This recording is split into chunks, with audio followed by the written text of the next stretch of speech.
إن الحمد لله نحمده ونستعينه ونستغفره ونستهديه ونعوذ بالله من شرور أنفسنا ومن سيئات أعمالنا. من يهده الله فلا مضل له ومن يضلل فلا هادي له، وأشهد أن لا إله إلا الله وحده لا شريك له، وأشهد أن محمدا عبده ورسوله. يا أيها الذين آمنوا اتقوا الله حق تقاته ولا تموتن إلا وأنتم مسلمون. أما بعد، فإن أصدق الكلام كتاب الله، وخير الهدي هدي محمد صلى الله عليه وسلم، وشر الأمور محدثاتها، وكل محدثة بدعة، وكل بدعة ضلالة، وكل ضلالة في النار. إيمان داراني خوشويست، خوشكو برا برزكانم،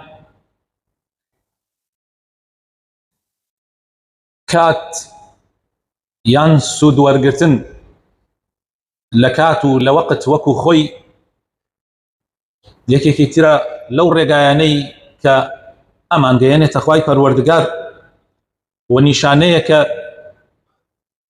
لە وەرگرتنی کردەوەکانمان لای الله سبحانه وتعالى.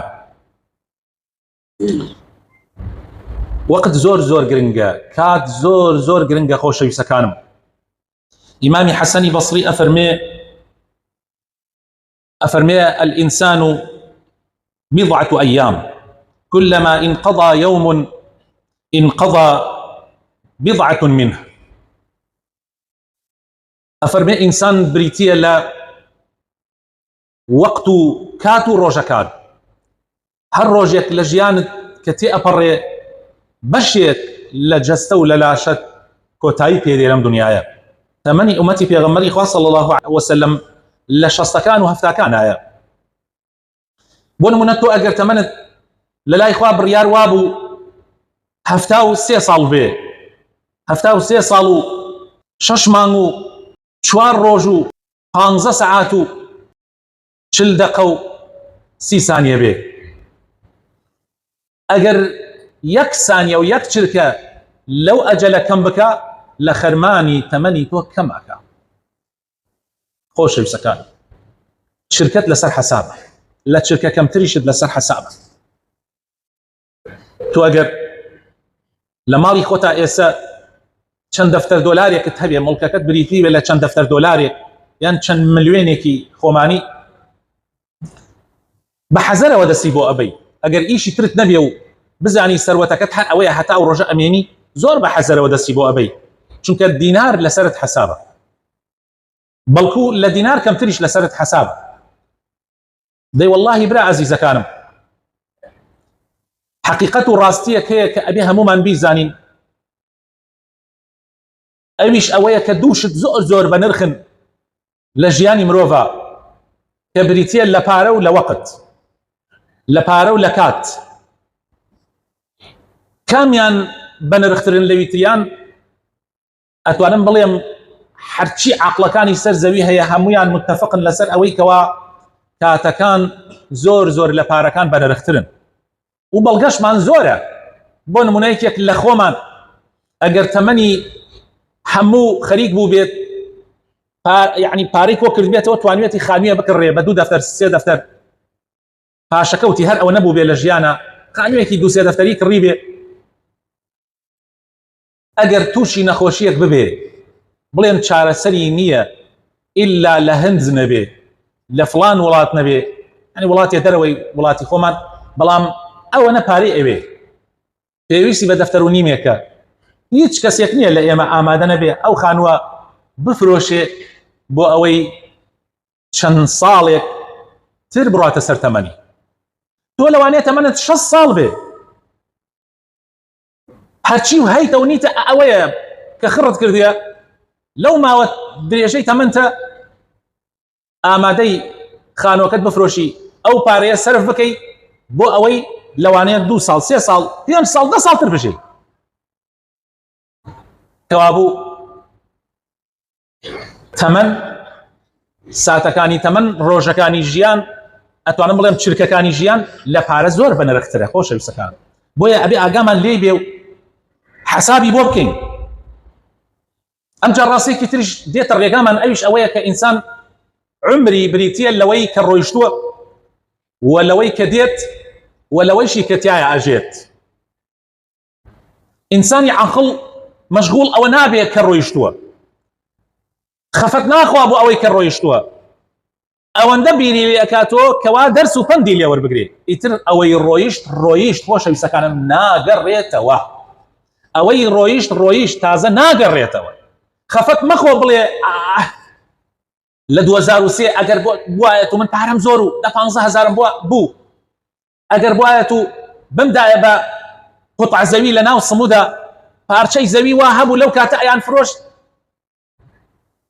مە پارەیەکی زۆر کەم کورە نەک پارچە زەوی، هەر خانۆکەیان ئەفرۆشت بە پارەیەکی زۆر کەم بە قەدەری پارەی بلۆکەکەی، زەویەکە هەر قیمەتی نەبوو.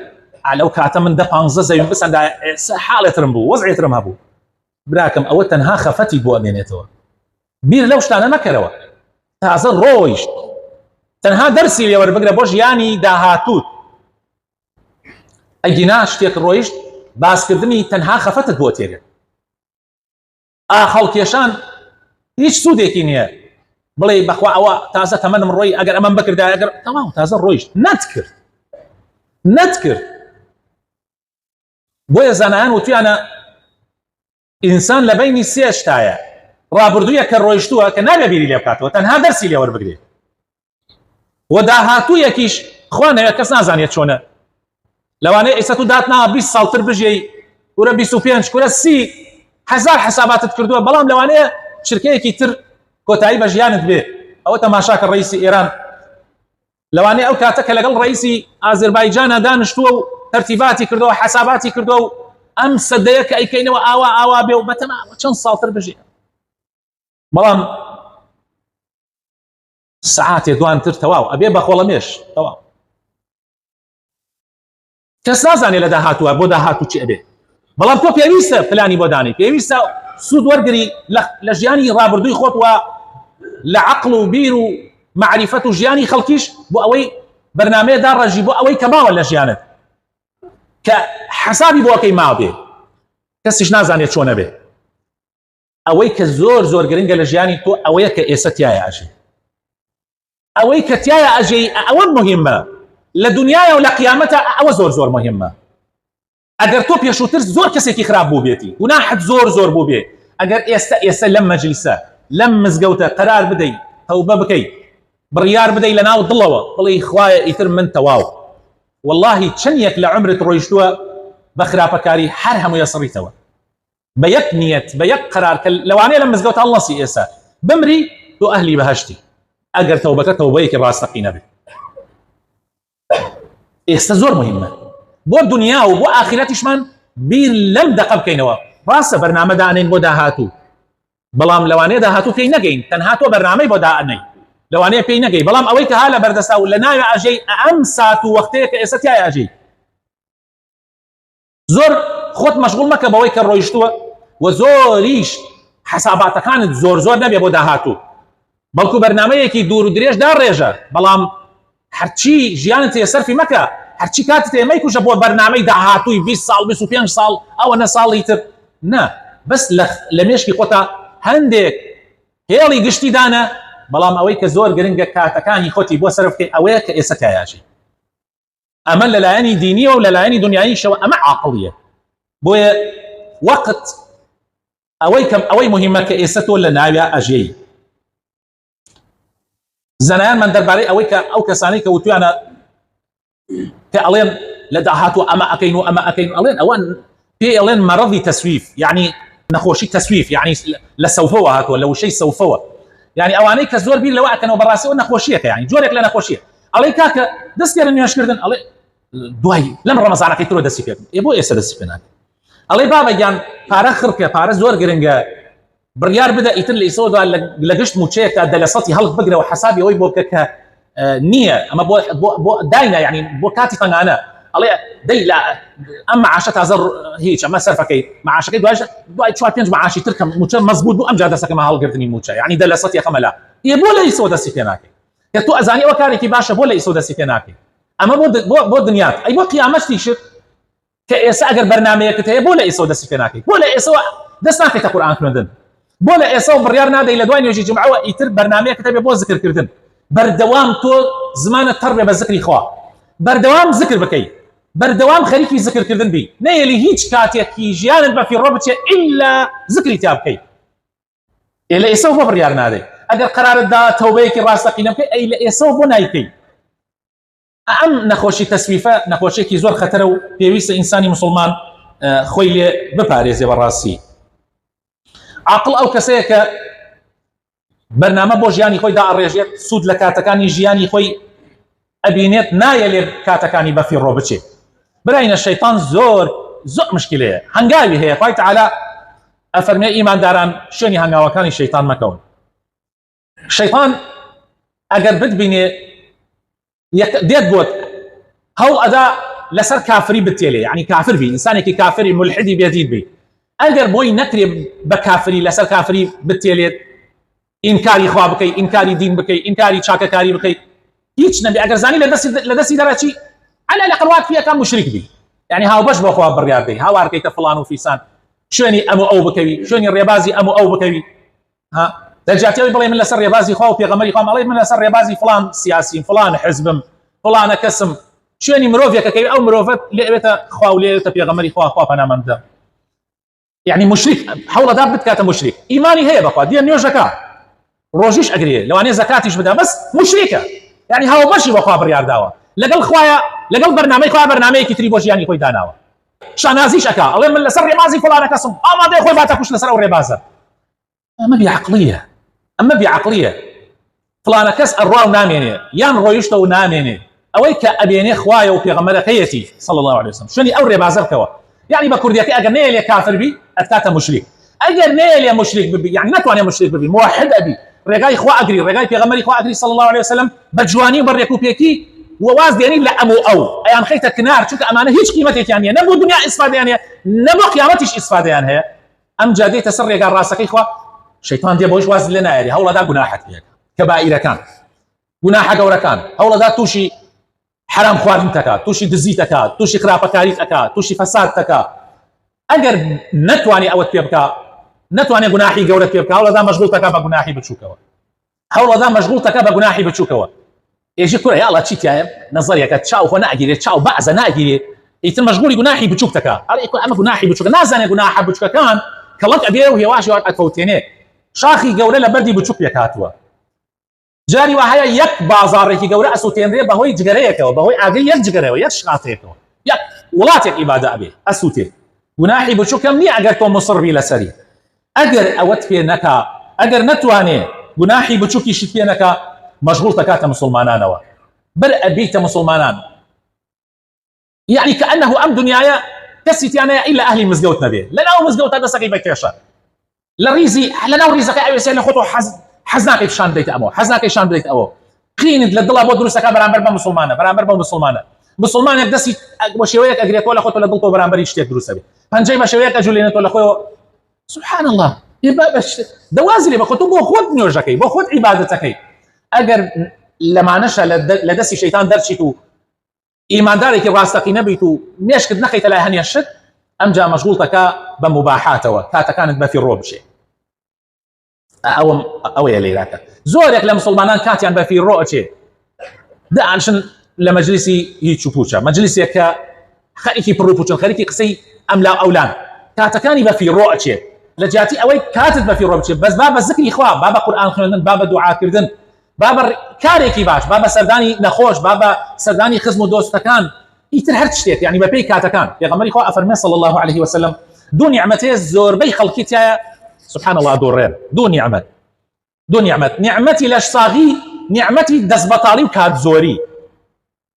يعني هەنێ مسلمان هەیە بەڕاستی کاتەکانی خۆی ئەکوژێت، نازانێت ئەگەر یەکێک لە ئێمە ئێستا ببینین زەلامێک 25 دیناریەکی دەرکردەوە ئاگری پێوە ئەنا، هەر هەمومان لۆمەیەکەین، واللهی گشتمان لۆمەیەکەین، حرامە پارە بسووتێنی، حرامە پارە بدڕی، ڕاستەکەی ئەمە ئەی باشە، ئەی وەقت، ئەی کاتەکانی ژیانت کە بە فیڕۆی ئەدەی، بە قسەی پڕ و پوچ، بە غەیبەت، بە ئەم قسەی ئەملا ئەولا، بە يعني کەس محاسبەی ناکە، سبحان الله، کەس باسی ناکە، کە ئەوە زۆر لە پارە بە نرخترە.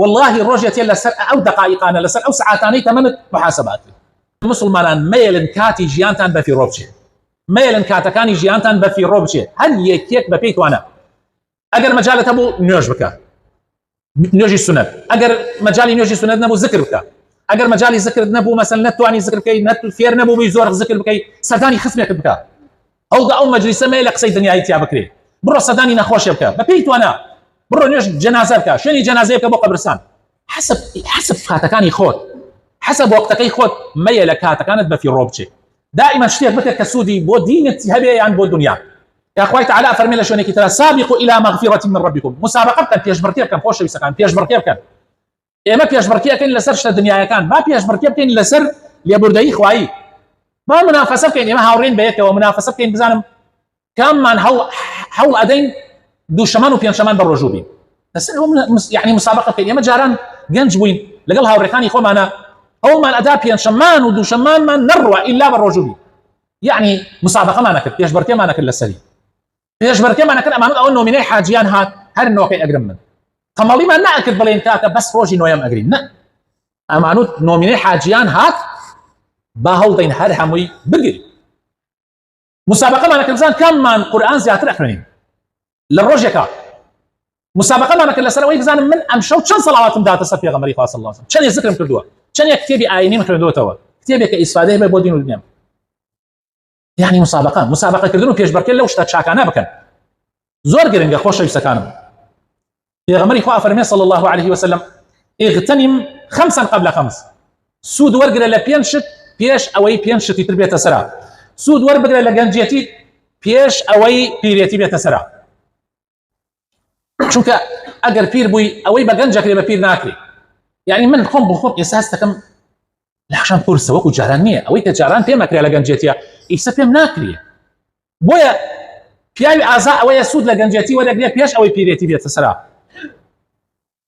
وصحتك قبل سقمك سود لە شتاکی وەربگرە پێش ئەوەی نەخۆشی بێتە سەرا هیچ نەتوانی بکەی یا لە زۆربەی شتەکان تەکا ئیسە مسلمانی وامان هەیە بەهۆی نەخۆشیەوە کاتی خۆی لە ڕیزی بەردەما بوو ئەلەیرە منافەسەی ڕیزی بەردەمێت من ئاگام لێ بوو بینی مەغریب و عیشا نەئەچووە خەریکی ذکر و دوعاکردن و عیبادەت بۆ نەیشێزانی قورئان بخوێنێتەوە بەس ئەمایەوە ئەیزانی ئەوە خێرێکی زۆر گەورەیە دەگمەن من لەیرە بوو بێتم ئیلا بینیمە دوای نوێژی بەیانی ماوەتەوە حتا خۆر دەرچووە و پاشان دوور کاتێک کرد و ئەمجا ئەڕۆیشتەوە بۆ ماڵ خوای تەعالی لێی قبوڵ کە ئەوە ئێستا ناتوانێت بۆ خۆی ئەو ئیسرادەی لەو کاتانەی خۆی ئەکرد بەڵام ئێستا نەخۆشە و ناتوانێت ئەسڵەن ناتوانێت بێ بۆ نوێژی جومعەش هاسەیکەن بەڕێزان با ئێمەش وەکو ئەو پیاوانە وەکو ئەو پیاوە بەڕێزانە سود لە شتاکیمان وەربگرین پێش ئەوەی نەخۆشی بێتە سەرا وغیناکە قبل فەقریک تۆ خوای تەعالی هەندێکی پێدایی هەندێکت هەیە سودی لێ وەربگرە پێش ئەوەی فەقیر ببی تەسەوورەکەن زمانێ دێ فەقیرەکەوی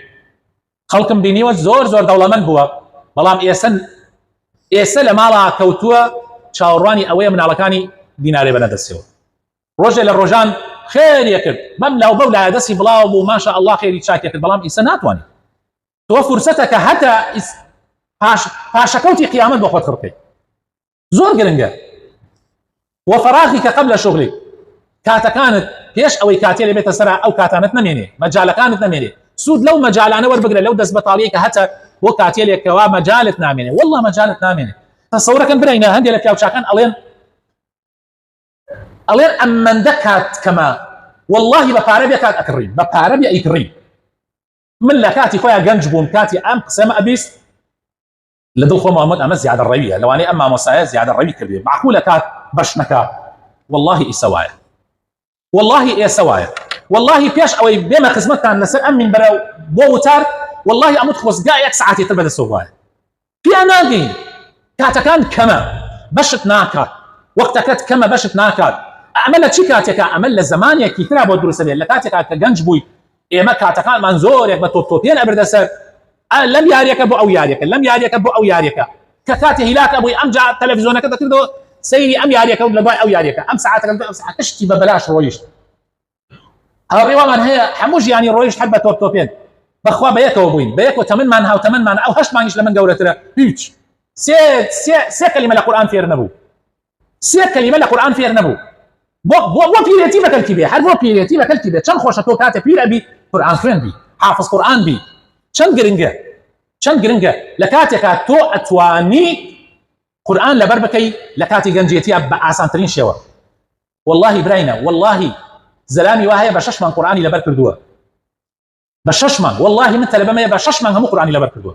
کەوا بووە قووەت لە گەنجە هەیە، زاکیرەت بەقەوەترە، حفظت بەقەوەترە، هەموو شتی ئەوەی لە گەنجە حەیفە گەنجان کاتەکان. بابە من ناڵێم وەرزش مەکە، وەرزش بکە، بەڵام ناکرێ هەموو ژیانت بە وەرزش بۆیتە سەر.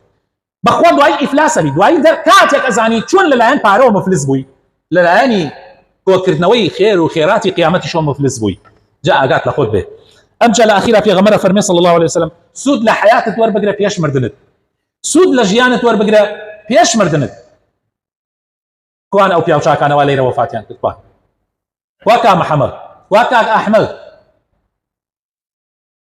وا مام جەبار، وا مام فلان و مام فلان و مام فلانە هەر لەیرە. من لە ماوەی ئەم 11-12 ساڵە کە لەم مزگەوتم لەوانەیە 230 ئەهلی مزگەوت و جمعە و جەماعەتمان بەڕێ خستبێ بەرەو قەورسان. گەنج و پیر کوان ئێستا ئەتوانن یەک سبحان الله بکەن، تەواو ئەوەی کردیان لەگەڵ خۆیانە بردیان. دوای ئەوە مەگەر ئێمە دوعایەکی خێریان بۆ بکەین، داواکارم خوای تەعالی لە هەمویان خۆش. یا ربی خوایە ئیسلاحی حاڵمان بکەی، یا ربی خوایە دامەزرامان بکەی لەسەر دینداریەتی، لەسەر ئیسلامەتی، یا ربی خوایە بۆ خاتر ناوجوانەکانی خۆت، بۆ خاتر ئیسمی عەظەمی خۆت، یا ربی ئیسلاحی حاڵمان بکەی، یا ربی خوایە لەوانەمان بگێڕی کەوا کاتەکانی ژیانیان بەخێر و چاکە بنە سەر بەفی ڕۆی نادەن. یا ربی خوایە بۆ خاتر ناوجوانەکانی خۆت، بۆ خاتر ئیسمی عەظەمی خۆت شیفای نەخۆشەکانمان بدەی، بە تایبەتی ئەوانەی کە داوای دوعای خێریان لێ کردوین. یا ربی خوایە بۆ خاتر ناوجوانەکانی خۆت، بۆ خاتر ئیسمی عەظەمی خۆت خوایە. یا ربی خوایە ڕەحم بە مردوەکانمان بکەی، یا ربی ئیسلاحی حاڵمان بکەی، ماڵ و منانمان صالح بکەی، گەنجەکانمان صالح بکەی. یا ربی خوایە مسلمانێک داوای دوعای خێری لێ کردی، مناڵێکی کوڕێکی هەیە تووشی کێشە هاتووە نەخۆش کەوتووە، خوایە بۆ خاتر ناوجوانەکانی خۆت، بۆ خاتر ئیسمی عەظەمی خۆت ڕەحمی پێ بکەی و شیفای بدەی. یا ربی خوایە کوردستان لە بەڵاو مصیبەت بە دوور بگری، کار بەدەستانی ئەم وڵاتە صالح و دادپەروەر بکەی. ئامین ئامین.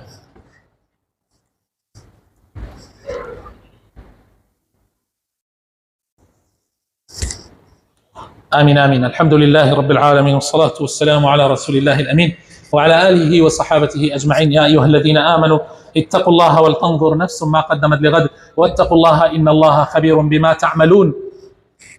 برا عزيزكانم، خوشك بالرزكانم، إنسان لدو كاتا زۆر پەشیمانی الله کێشێ بۆ کاتەکانی ژیانی کە ڕۆیشتووە، بۆ وەقتەکانی کە ڕۆیشتووە لە دوو کاتە، لە هەموو یعنی لە زۆر کاتە ئینسان پەشیمانی الله کێشێ، پەنجەی خۆی ئەگازێ، بەس لە دوو کاتە هەر زۆر لە کاتی سەرمەرگە،